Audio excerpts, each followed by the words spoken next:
Предлагаю сегодня для вас вот такие ботиночки небесно-голубого цвета. Цвет настолько приятный и нежный, что ничего не хотела добавлять. Хотела показать прелесть этого цвета. Вяжутся очень просто, с люверсами. Вот так они выглядят впереди, так они выглядят сбоку, подошва сзади.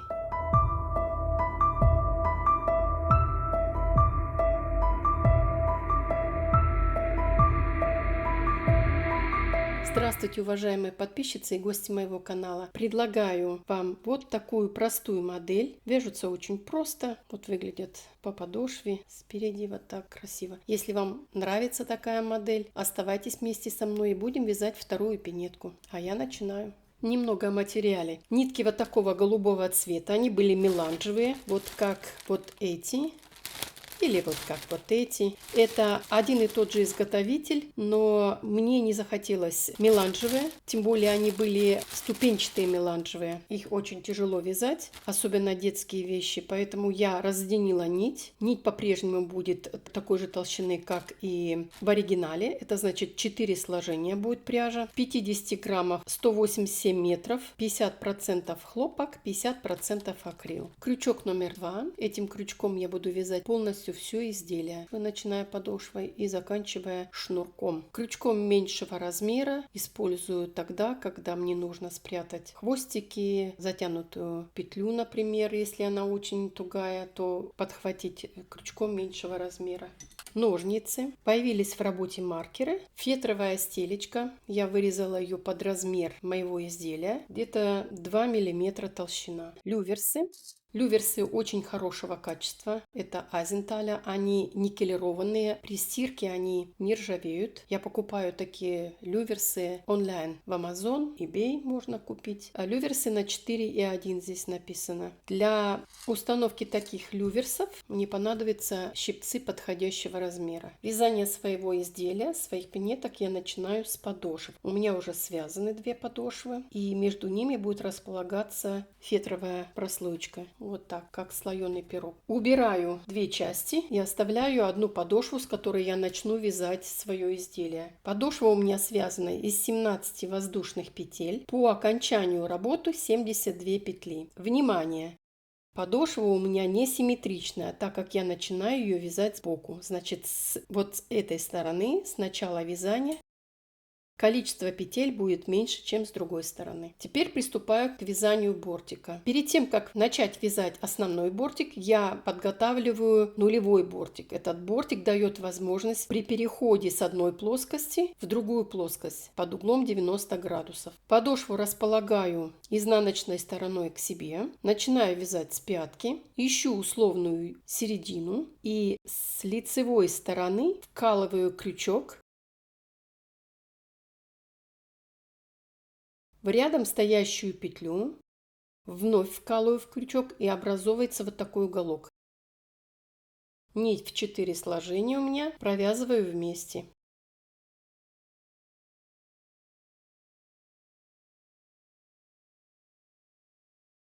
Можно немножко подтягивать, чтобы видеть петли.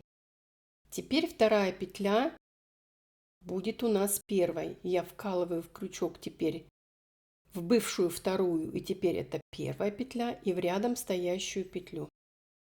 Провязываю вместе столбик без накида. Вторая петля становится первой, в рядом стоящую петлю провязываю вместе столбик без накида. Вторая петля становится первой, в рядом стоящую петлю столбик без накида, и так далее. Провязала немного, чтобы вам показать. Вот с этой стороны не видно, потому что это пряжа одного и того же цвета. Можно увидеть уплотнение. Из каждой петли вот провязаны штрихи или петельки. Петли не пропущенные. Если будет петля пропущенная, то значит вот эти полосочки будут разной величины. Разворачиваем мою подошву на другую сторону, на лицевую. Вот так поставим. По бортику видны открытые петли. Вот эти петли мне будут нужны для того, чтобы привязать вторую подошву и вставить между между ними войлочную прослоечку. Если я положу таким образом, вот уже разверну, то здесь опять открытые петли. Вот эти петли как раз и будут мне служить для того, чтобы связать бортик и в дальнейшем полностью все изделие. Я провяжу этот ряд самостоятельно и покажу вам следующий этап работы. Мини-бортик провязала. Вязание такой подошвы вы можете найти на моем канале. У меня несколько видео. Можете выбрать для себя лучшее, которое вам понравится. Есть укороченное видео, где очень такие скомпримированные важные моменты, а есть полное. Мини-бортик связан. Мне осталось только соединить этот ряд соединительной петлей. Закрепляю. И уже теперь приступаю к вязанию основного бортика столбиками без накида. Мой бортик будет состоять из 6 рядов. 5 рядов буду вязать без изменения, не прибавляя и не убавляя петли. И в шестом заключительном ряду я буду убавлять 4 петли на мысе.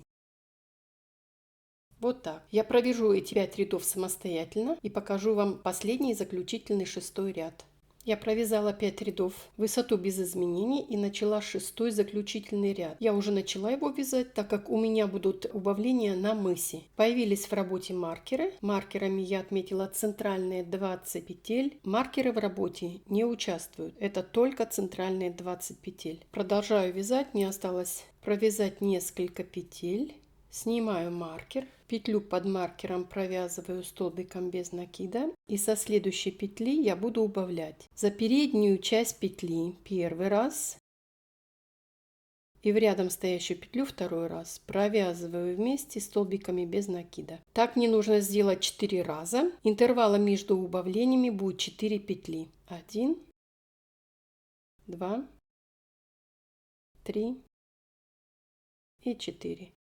Вновь убавление.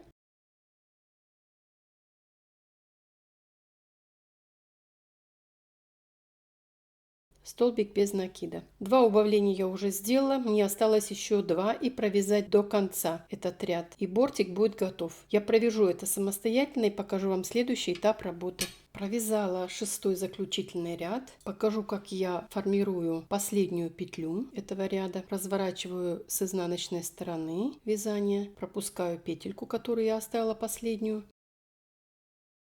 Теперь у меня пол петли. Теперь мне надо сформировать полноценную петлю, чтобы она тоже участвовала в работе. Из середины петли вкалываю крючок и подбираю вот эту нить. В данный момент она свободна, поэтому она будет постоянно деформироваться. Я ее немножечко вот крючком как раз вот этого меньшего размера немножечко прихватываю, чтобы она осталась в таком же состоянии, как и другие петли. Не растягивалась. Мы начинали вязание, и вот это первый конец пряжи, хвостик, который у меня был, я его не отрезаю, а я его вывожу на изнаночную сторону. Так как это у меня изнаночная сторона подошвы, и здесь будет привязываться еще подошва, то нет необходимости прятать этот хвостик. Я единственное, что делаю, я немножко этот остаток пряжи немного провожу в середину, чтобы при обвязывании подошвы, когда привязывать, чтобы она мне просто-напросто не мешала. А хвостики эти остаются. Этот остаток пряжи будет ввязываться в вязание. Бортик готов. Теперь я приступаю к вязанию мыса. Я приступаю к вывязыванию передней части пинетки. Маркерами я отметила центральные 32 петли, которые мне понадобятся для вывязывания мыса и продвижения его. Использую классический метод. Существуют разные методы. Я использую вот такой. Я складываю по косичке, воздушной косичке моей подошвы, складываю напополам, делю изделие напополам. Так как у меня 32 петли, у меня на каждую сторону будет по 16 петель. Мыс я начинаю с 8 петель. 32 минус 8 это будет 24. 24 петли это петли на боковинке и еще на увеличение мыса. 24 поделить на 2 это будет 12. Значит, с 13 петли я начинаю вязать 2, 4, 6, 8, 10, 12. С 13 петли за полную петлю. Вот так. Закрепляю. И из этой же петли вывязываю первую петлю. Подтягиваю остаток пряжи и буду ее одновременно ввязывать в вязание.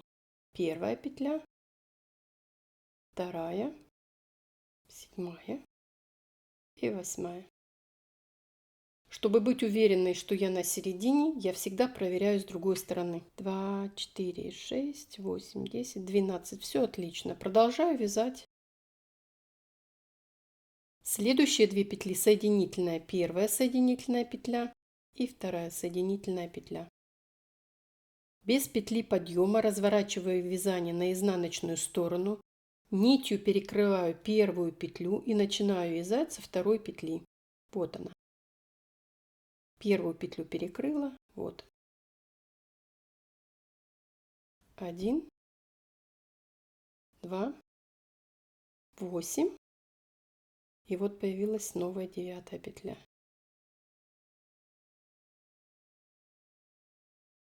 С другой стороны.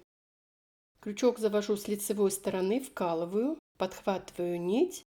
Первая соединительная петля и вторая соединительная петля. Разворачиваю вязание без петли подъема. Здесь очень хорошо видно первая петля и вторая. Так как я прибавляю петли для мыса, он у меня будет состоять из 12 петель, поэтому я начинаю вязать со второй петли. 1, 2, 9 и 10. Я уже прибавила 2 петли. Так как я хочу мыс увеличить до 12 петель, мне осталось еще 2 петли. Я сделаю это самостоятельно и покажу вам следующий этап работы. Провязала еще 2 петли. Теперь у меня центральные петли 12 петель, как я и запланировала. Больше я прибавлять не буду и буду продвигаться глубину мыса до маркеров.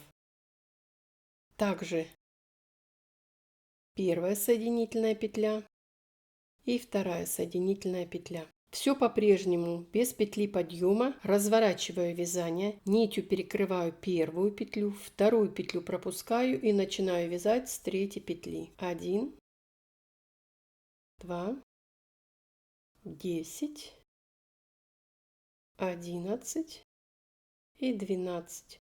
У меня по-прежнему осталось 12 петель. С другой стороны точно так же. Первая соединительная петля и вторая соединительная петля.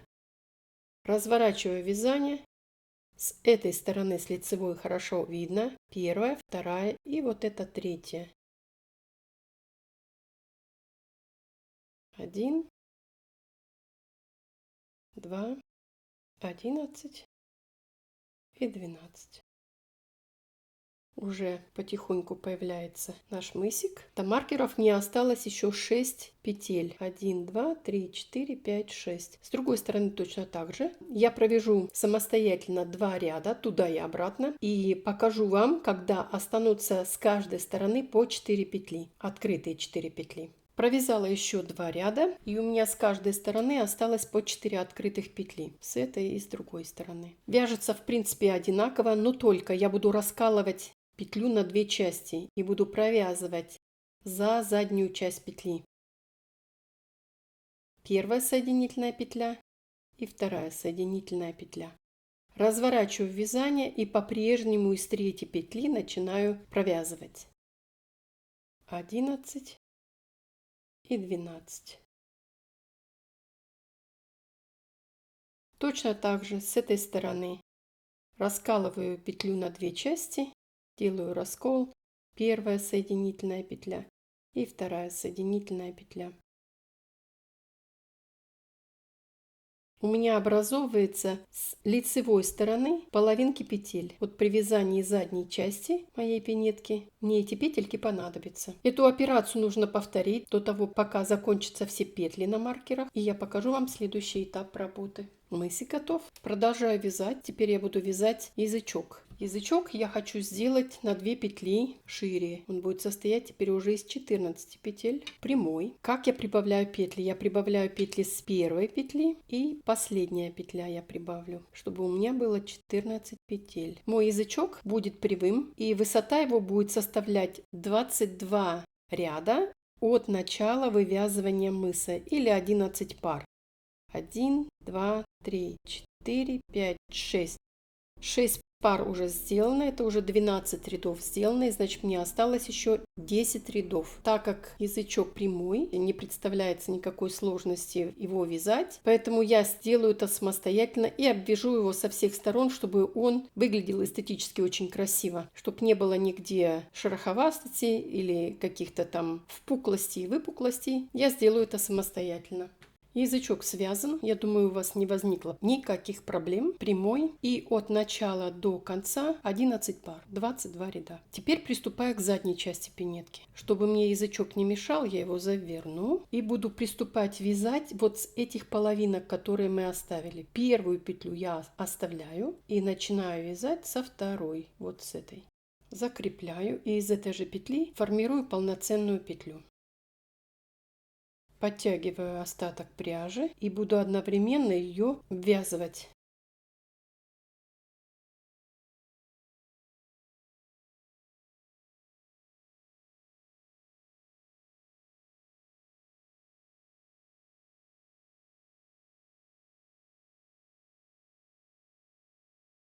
Теперь перехожу на полноценное вязание, где уже полные петли, и буду вязать столбиками без накида, продолжать вязать столбиками без накида.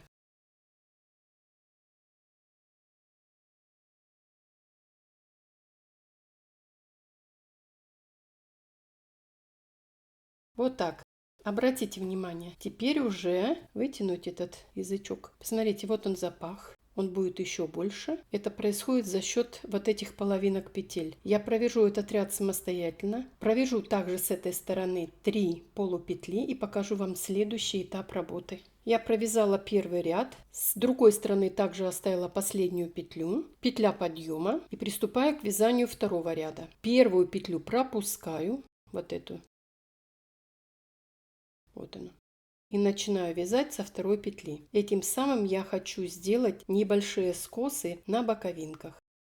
Это значит, в каждом изнаночном ряду, второй, четвертый и так далее, я буду убавлять с каждой стороны по одной петле с одной стороны и по одной петле с другой стороны. Это значит 2 петли. Мой бортик будет состоять из 8 рядов. В каждом четном ряду я буду убавлять петли. Это я сделаю самостоятельно и покажу вам следующий этап работы. Провязала 8 рядов в высоту. За счет убавлений во втором ряду у меня получились вот такие вот скосы красивые. Теперь мне надо обвязать пинетку со всех сторон. Я оставила большую петлю, сделаю ее еще больше. Пропущу мою пинетку через эту петлю и затяну. Теперь в работу вступает вот эта первая петля и потом последняя. Делаю протяжку, чтобы не обрезать нить. Натягиваю хорошо, чтобы было свободно. И буду обвязывать полностью заднюю часть столбиками без накида. На скосы у меня должно получиться 9 петель. Сейчас посчитаем. 2, 4, 6, 8, 9 петель. Теперь я перехожу вот на эту плоскость. И чтобы не затягивало вязание вот тут в углу, я еще из этой петли еще провяжу еще один раз. Так сделаю уголок. И теперь обвяжу полностью вверх пинетки. Спущу здесь, сформирую 9 петель. Петлю не отрезаю. Обвязала в круговую заднюю часть пинетки, сделала петлю, и у меня с этой стороны осталась полупетля. Подхватываю эту петлю, провязываю вместе. Без петли подъема, без всего, начинаю формировать петельки для шнурка. Первая петля столбик без накида и вторая петля столбик без накида. 2 воздушные петли, петлю пропускаю. Интервалы между или промежутки между петельками для шнурков 2 петли. 2 воздушные петли, петлю пропускаю. Вновь интервал. 2 столбика без накида, 2 воздушные петли, и я на вершине пропускаю петлю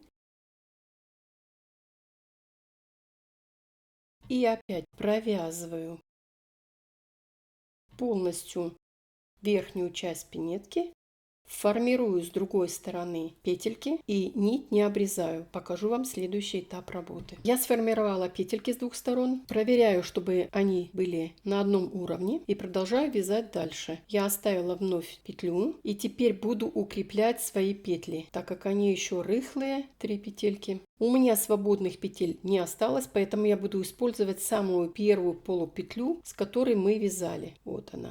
Подхватываю свою петлю, провязываю вместе. Без петли подъема начинаю обвязывать свое вязание. 2 столбика без накида, в арочку 2 столбика без накида и так далее. В арочку 2 столбика без накида, промежутки между петлями 2, 2 и так далее. Мне также нужно обвязать верхнюю часть пинетки и опуститься вниз провязать. Я это сделаю самостоятельно и покажу вам следующий этап работы. Обвязала петельки, укрепила их, но это еще не все. Хотя они уже очень такие хорошие петли. Можно уже хорошо шнурок натягивать, и петельки не порвутся. Вновь оставила петлю, разворачиваю вязание на изнаночную сторону. И это последний этап и последний ряд вязания верха пинетки. Провязываю вместе, без петли подъема. Начинаю обвязывать край пинетки соединительными петлями. Петли делаю не очень затянутые, но и не очень свободные, средние. Если посмотреть на две стороны, на внутренние части, то обратите внимание, вот эта сторона уже толще. За счет соединительных петель, естественно, уплотняется эта сторона и весь край, весь задний край не тянется, она растянется на ту длину петлю, которую вы сформируете. И еще больше укрепит наши петли. Вот в этом случае они вообще не порвутся, они не растянутся и не порвутся. Я провяжу это самостоятельно, отрежу нить, спрячу ее и покажу вам следующий этап работы. Ну вот, посмотрите, что получилось. Очень здорово. Уплотненный край не тянется, а значит при носке и при термической обработке пинетки останутся в таком же состоянии, вверх нет, какой вы сформировали. Теперь мне осталась одна из последних работ, это присоединить подошву, вторую и прокладочку. Но перед этим очень важно отрезать вот все остатки пряжи, привести в порядок внутреннюю часть пинетки, потому что если забыть и потом привязать вторую подошву, она уже будет намного плотней, это будет намного сложнее сделать.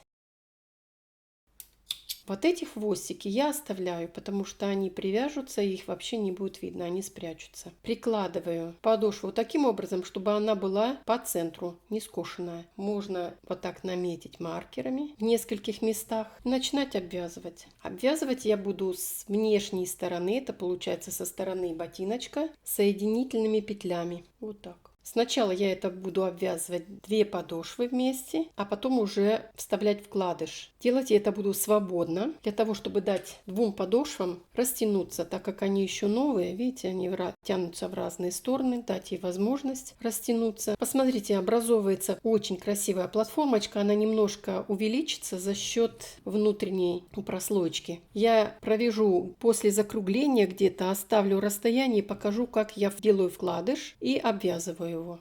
Посмотрите, как красиво получается. Оставила расстояние для того, чтобы вставить фетровую вставочку, стелечку. Попробую аккуратно, чтобы ее не замять, чтобы она везде легла ровненько. Вот обратите внимание, кажется, как будто она большая. Но так как подошва вязания не растянута, еще новая, вот оно при натягивании, оно становится на место. Теперь буду обвязывать вместе с вкладышем, не торопясь. Подхватывая 2 петли полные, вот так, потихоньку она будет становиться на место, эта прослоечка. Есть еще такой вариант, периодически можно подтянуть, вот, и это облегчит вам работу. Вот осталось небольшое расстояние, я это сделаю самостоятельно и покажу, как я прячу остатки пряжи. Их должно быть 2, нить, с которой я начинала, и нить, с которой я закончу.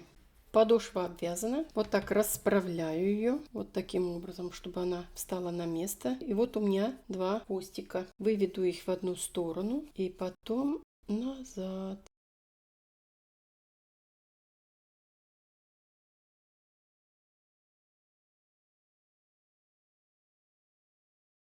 Теперь крючком подберу эти остатки, эти кусочки, остатки пряжи вовнутрь, разоденю их и свяжу узел. 1 и 2.